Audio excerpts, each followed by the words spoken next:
Friends, winter है तो ganache तो हमारा थिक होता है और हम उसे थोड़ा सा लुकवार्म या फिर हॉट करके डालते हैं केक के ऊपर।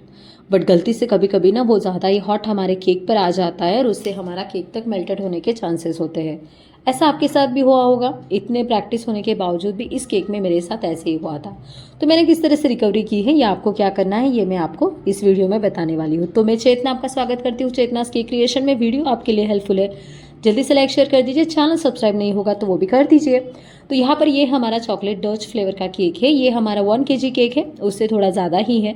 तो इसे मैंने 4 लेयर्स में कट कर लिया है। ये 7 इंचेस के केक टिन में बेक किया गया था बिकॉज ऑफ हमें ये हाइटेड केक चाहिए था। फ्रेंड्स, चॉकलेट डच के लिए हमने क्रीम रेडी कर ली है। व्हिपिंग क्रीम को मैंने मेल्ट कर लिया था। यहाँ पर मैंने अराउंड 450 ग्राम्स ली थी बिकॉज ना फ्रेंड्स, हमारा केक का डेकोरेशन ऊपर से हमें कुछ भी क्रीम नहीं लगने वाली थी, क्योंकि पहले ही क्लाइंट ने पिक भेजा था तो मुझे उस अकॉर्डिंग पता था कि मुझे सिर्फ फाइनल फिनिशिंग तक ही मेरी क्रीम लगने वाली। ऊपर सिर्फ कप केक के ऊपर जो हमारी डेकोरेशन थी वो और 1-2 फ्लावर्स हमें निकालने थे, देन डन। तो इतना ही था। तो 450 ml ही व्हिप क्रीम मैंने बीट की थी। उसमें से हाफ से थोड़ा एक्स्ट्रा क्रीम मैंने ले ली थी फिलिंग के लिए। उसमें ही मैंने गनाश को मिक्स कर दिया था। थोड़ी सी मैंने बचा कर इसलिए रखी थी फ्रेंड्स, क्योंकि ना कभी कभी अगर नहीं मुझे लगी क्रीम, उससे भी कम में अगर मेरा काम हो जाए, क्योंकि मैंने इसीलिए केक को एक्स्ट्रा बेक कर लिया था क्योंकि मुझे पता है व्हिपिंग क्रीम कम लगने वाली है। तब हमें अकॉर्डिंग टू उस रेशो देखना होता है। क्रीम कम है तो आपको केक का जो स्पंज है उसे बढ़ाना है, क्रीम ज़्यादा है तो स्पंज को आपको थोड़ा कम करना होता है। तो उस रेशो को मैंने बराबर से लिया था। तो यहाँ पर मैंने वो सब करने के बाद व्हिपिंग क्रीम के अंदर गनाश को मिक्स किया था। अब यहाँ पर देखिए, पहला बेस पर हमने रख दिया था फर्स्ट वाली हमारी लेयर, उसके नीचे मैंने व्हिपिंग क्रीम को स्प्रेड कर दिया था। शुगर सिरप से अच्छी तरह से फर्स्ट लेयर को सोक करने के बाद उसके ऊपर व्हिपिंग क्रीम मिक्स गनाश जो है हमारा उसे अप्लाई कर दिया था। अब इसके ऊपर वापस से हम गनाश का एक लेयर और अप्लाई करेंगे एंड देन उसके ऊपर वापस से चोको चिप्स। ये सेम फिलिंग हमारे तीनों लेयर के साथ जाएगी और 4th लेयर जो हमारी होती है वो होता है हमारा टॉप।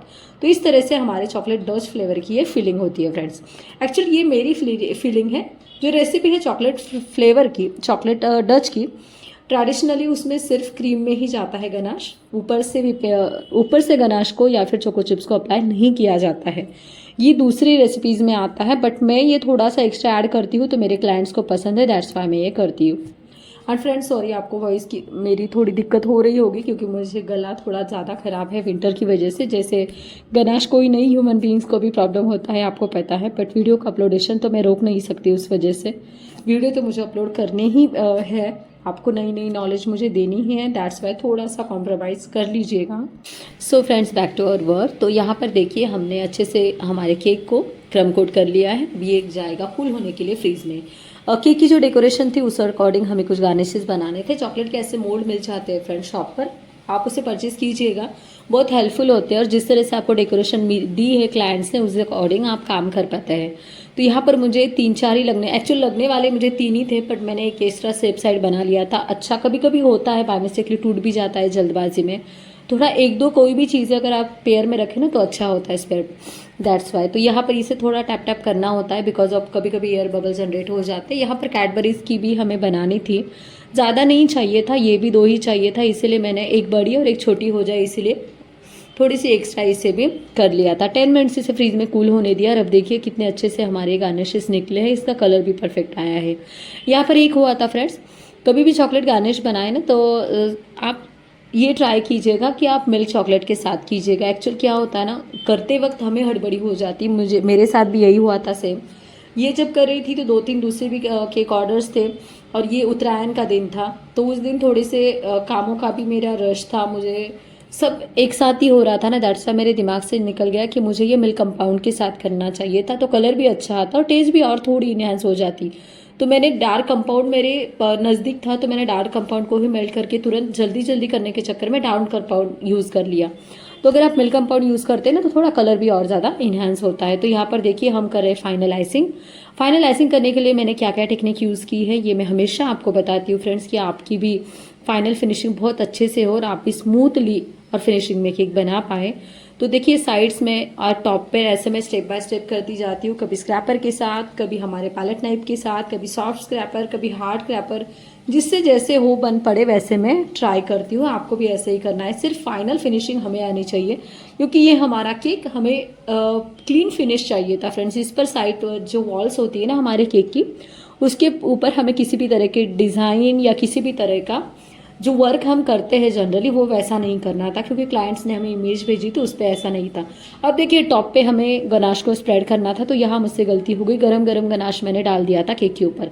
अब ये जो आपको वाइट वाइट पोर्शन दिख रहा है ना फ्रेंड्स, तो ये वही था कि ये हमारा केक मेल्ट होने लग रहा था सेंटर से। बट ये अच्छा हुआ कि मुझे अब एक्सपीरियंस हो चुका है। अगर ये स्टार्टिंग में जब होता था ना मेरे साथ, तो मैं सच में बहुत डर जाती थी, हाथ पैर कांपने लग जाते थे मेरे कि अरे ये मुझसे क्या हो गया, अब ये रिकवर होगा कि नहीं। तो यहाँ पर क्या किया था मैंने, जल्दी से उससे जब मुझे लगा तो मैंने थोड़ा सा एक्स्ट्रा उसके अंदर वापस से क्रीम को ऐड कर दिया था। वो प्रोसेस शूट नहीं हो पाई है फ्रेंड्स, क्योंकि सच में बहुत ज़्यादा केक के जब ऑर्डर्स होते हैं ना लाइनअप, तो नहीं हो पाता है। तो ऐसे वक्त क्या कीजिए, आपने तो डाला है उसके ऊपर आप तुरंत से दूसरा गनाश को ऐड कर दीजिए और उसे तुरंत से आप स्प्रेड कर दीजिए और कोई भी पैटर्न जल्दी से निकाल दीजिए। वैसे तो मेरे केक के अकॉर्डिंग मुझे वही पैटर्न निकालना था, बट ना भी हो तो भी आप पैटर्न निकाल दीजिए तो ज़्यादा ख़राब नहीं लगेगा। और वहाँ पे मेरे केक के डेकोरेशन आने ही वाले थे, तो यहाँ पर ये मैंने बना लिया था छोटा सा कप केक, उसके ऊपर मैंने स्वॉल पैटर्न निकाल दिया है। यहाँ पर साइड में हमें चॉकलेट सिगार जो होती है उसे स्टैंड करना था। देन हमें एक ही फेरो रोचर चाहिए था, वो भी मैंने घर पे ही बनाया था फ्रेंड्स, बट वो नहीं छूट पाया है, एक्सट्रीमली सॉरी फॉर। तो वो भी मुझसे गलती से डार्क चॉकलेट में ही बन गया था, उसे मुझे मिल्क कंपाउंड में बनाना था। तो इस तरह से ये बाकी के जो चॉकलेट्स डेकोरेशन थे उससे मैंने असेंबल कर दिया था और इस तरह से हमारा चॉकलेट डच केक हो गया है यहाँ पर रेडी। आई होप आपको रेसिपी पसंद आई होगी, डेकोरेशन पसंद आया होगा, तो जल्दी कर दीजिए लाइक। चैनल अभी तक सब्सक्राइब नहीं होगा तो वो भी कर दीजिए। Keep learning, happy baking and thanks for watching friends.